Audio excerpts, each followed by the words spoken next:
अपने पुत्रों को जगाने के लिए हाथ में भोजन की थाली लेकर के जैसे देखा कक्ष में खून का खून, 5 पुत्रों के धड़ जमीन पर पड़े हुए।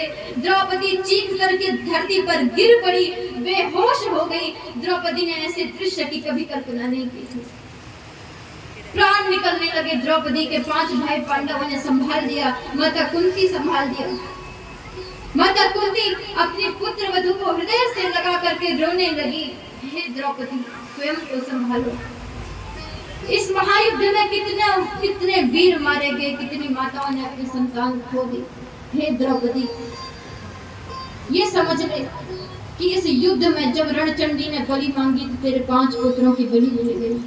दुख मत कर बेटी, दुख मत कर।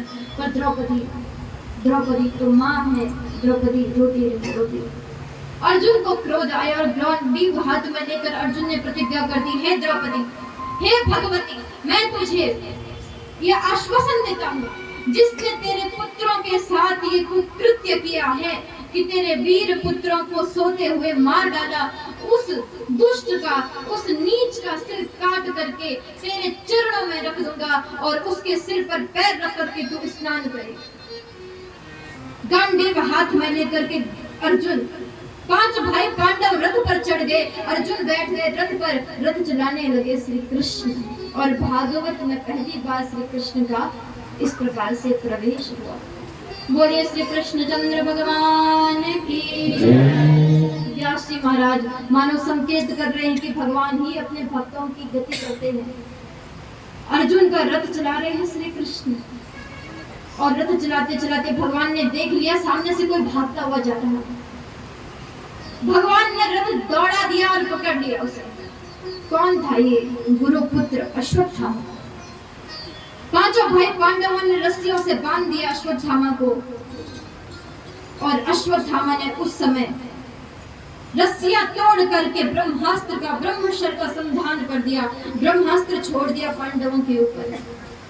ब्रह्मास्त्र का कोई विकल्प, कोई तोड़ नहीं। ब्रह्मास्त्र चल गया तो चल गया। 5 भाई पांडव अब संकट में किसे बुलाते? जिस कृष्ण ने बचपन से आज तक रक्षा की है, जो कृष्ण जन्म जन्म का साथी है, अर्जुन ने आज उसी कृष्ण को पुकारा है। अर्जुन भगवान को पुकारने लगे हैं, हे कृष्ण, हे कृष्ण, हे दीनबंधु कृष्ण, हम तुम्हारी शरण में हैं। कृष्ण कृष्ण महाबाहो भक्तानां भयंकरा, त्वमेव दह्यमानानां अपवर्गोऽसि संसृते। हे कृष्ण, हे दीनबंधु, हम तेरी शरण में हैं, तू ही रक्षा करने वाला है, तू ही रक्षा कर। हे कन्हैया हमें बचा दे। भगवान ने कहा, अर्जुन ब्रह्मास्त्र का कोई विकल्प नहीं है, लेकिन ब्रह्मास्त्र चलाना तुम्हें भी आता है। तुम भी ब्रह्मास्त्र को चलाओ, नष्ट हो जाने दो ब्रह्मांड को, किंतु मैं तुम्हारी रक्षा करूंगा। अर्जुन ने ब्रह्मास्त्र का संधान किया। सामने से ब्रह्मास्त्र आ रहा था, अर्जुन ने भी ब्रह्मास्त्र का संधान किया। दोनों ब्रह्मास्त्र टकराते, भयंकर विस्फोट होता, सृष्टि समाप्त हो जाती। तब मुनि आए, मुनियों ने प्रकट होकर के और पांडव अर्जुन को आदेश दिया, हे अर्जुन, तुम तो सदा धर्म के पक्ष में हो, सृष्टि का नाश मत होने दो, अपने ब्रह्मास्त्र को लौटा दो। अर्जुन ने ब्रह्मास्त्र लौटा दिया, और जो ब्रह्मास्त्र अश्वत्थामा ने चलाया था वो भी अर्जुन ने वापस लौटा दिया। अब तो भगवान ने अश्वत्थामा के केश पकड़ लिए। ये पापी सदैव सर्वदा ब्राह्मण होकर के भी लोभ करता है, अपने राज्य के विषय में, संपत्ति के विषय में इतना भूखा है। 2 भाइयों का झगड़ा था और उसमें कूद पड़ा और इनके वंश का संहार कर दिया इसने। अब मैं इसे जीवित नहीं छोड़ूंगा। भगवान ने आदेश दिया, पांडवों अभी सिर काट दो इसको, अभी समाप्त कर दो इसे।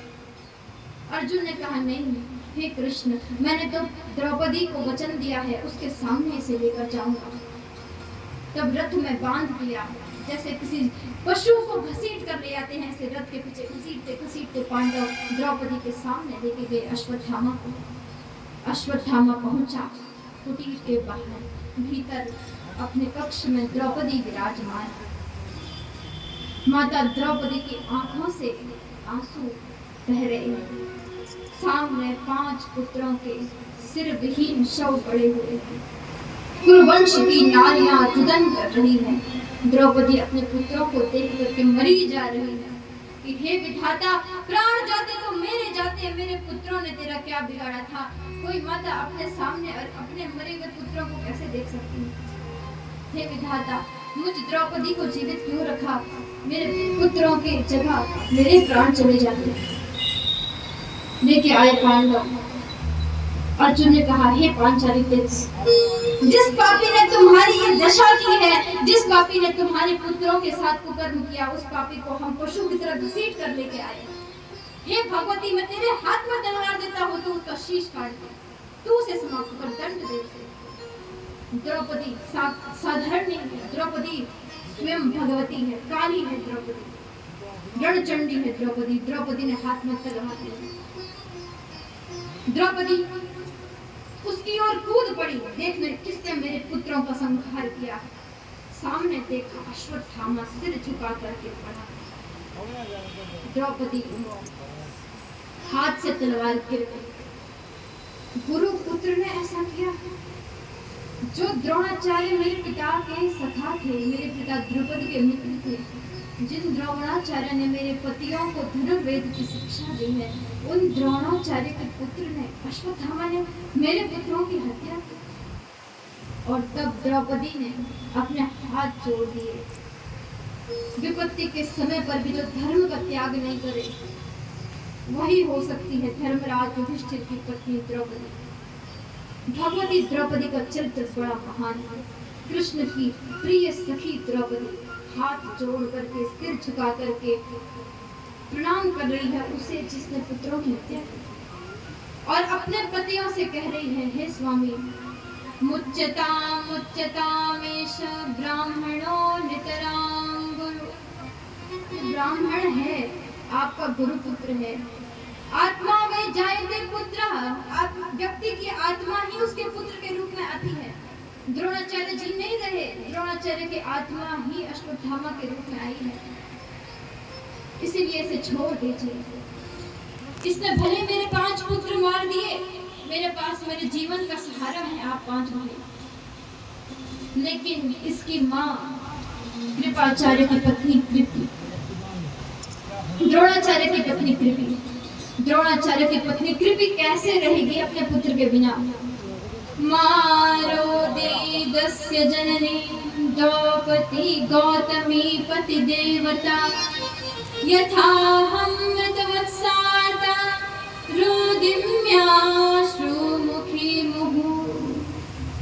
जैसा मैं रो रही हूँ अपने बच्चों के लिए, मैं नहीं चाहती कि कृपाचार्य की बहन कृपी, इसकी माँ वैसे रोए इसके लिए।